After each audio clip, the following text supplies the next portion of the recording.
When it comes to crime and offending, there are some immigrant groups where levels of criminality are very high. For example, Afghans are 20 times more likely to commit sex offenders than average. People of Congolese origin are 12 times more likely to commit violence, and Algerians are 18 times more likely to commit theft. So these figures, I will give away in just a moment, these figures illustrate that we do have a problem with integration. القفطان.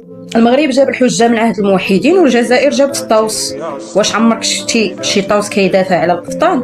هادشي وقع في اليونسكو بصح ملي دخل المغرب والجزائر واحد المنافسة على تسجيل القفطان في التراث العالمي. المغرب جاب المراجع من عهد الموحدين والجزائر جابت لوحات زيتية فيها الطاوس وقالت ها هو الدليل.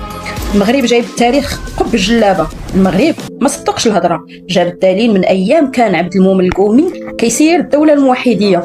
القفطان كيبان في المصادر من القرن 12 وكيتطور مع كل سلاله، المارينيين السعديين والعلويين. ووثائق من القرن 16 و17 كتاكد استعمال القفطان في المناسبات السلطانيه. صور من متاحف عالميه بحال متحف امستردام فيها قفاطين مغربيه مطروزه باليد ومكتوب في الوصف صناعه مغربيه. شهادات من مؤرخين وخياطين وحتى جداتنا اللي كيعرفوا شكون كيخيط وشكون كينقل. المغاربه جايبين سيفي ثقيل فيه الخبره اكثر من 9 قرون في صناعه القفطان. الجزائر طاوس فوق الفخار وقالوا القفطان ديالنا. الجزائر الله يهديها دخلت السباق بلا حداد، سرقت صورة قفطان مغربي من متحف بولندا وزادتها في الملف ديالها بلا إذن بلا يحزنون، بحال اللي ياخذ صورة ديال صباط صاحبو ويقول راه ديالي.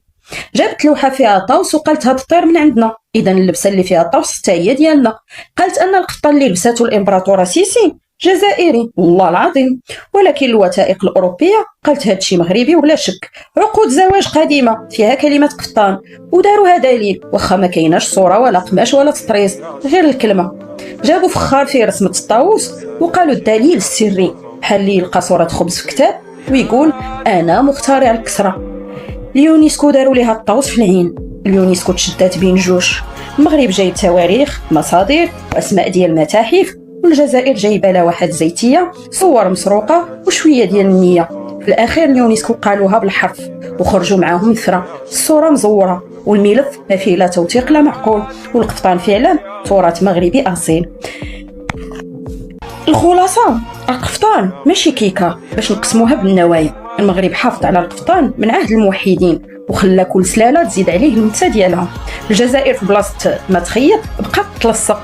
في الاخير التاريخ كيتبنى بالحرف ماشي بالطاوس. والقفطان التقشيطه ولا شي جلابه كنت نروح لتلمسان ولا المغنيه ولا دوك لي فيل اللي في فرونتيير تاع المغرب، باسكو هما كانوا يدخلوا القفطان على طريق الوحده، يدخلوه يجيبوه ويبيعوه. تاني حاجه خوالي كاع يخدموا كوميرس تاعهم القفطان والتقشيطه وداك الشيء تاع العرايس كانوا يجيبوهم من المغرب وعادي ونورمال. وهذه الحاجه ما تطيحش مني انا كجزائريه. كي غادي انا نبغي نفتخر بحاجه نفتخرها وانا راسي نفتخر بها وانا راسي مرفوع بلي تاع بلادي، ندافع على حاجه تاعنا صنع ايدينا. دوك جا من الترك جا من المغرب انا ماشي تاعي، دونك هذا ماشي تاعي، ماشي صنع جزائري.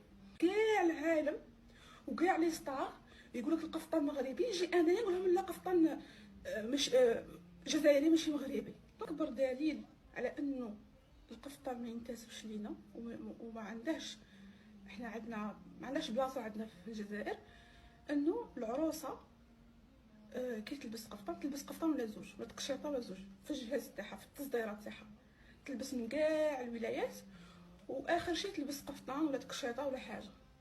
صحاب الشرق ما يلبسوش اصلا، صحاب العاصمه وعنابه ما يلبسوش اصلا القفطان، يلبسوا السروال الشقه، يلبسوا عندهم لباسهم الخاص. La table de Yema, un restaurant algérien qui a l'une des plus belles décorations. Avec une fontaine marocaine qui vient du site Casamoro, un site bien marocain. Vous voulez savoir d'où viennent les tables et tout le reste de la décoration, alors abonnez-vous. لبيك اللهم والجزائر. لبيك اللهم لبيك لبيك لبيك. الحمد لله اللي ربي وفقنا لهذه البلاصه ويحيى الفريق الوطني. واش نقول لك الحاجه سي استغفر الله.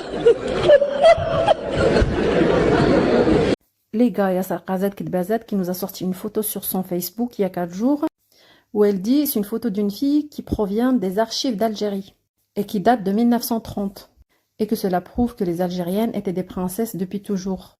Non mais sérieux, vous savez où est-ce qu'elle a été la chercher cette photo? Eh ben elle a été la chercher sur la plateforme Europeana.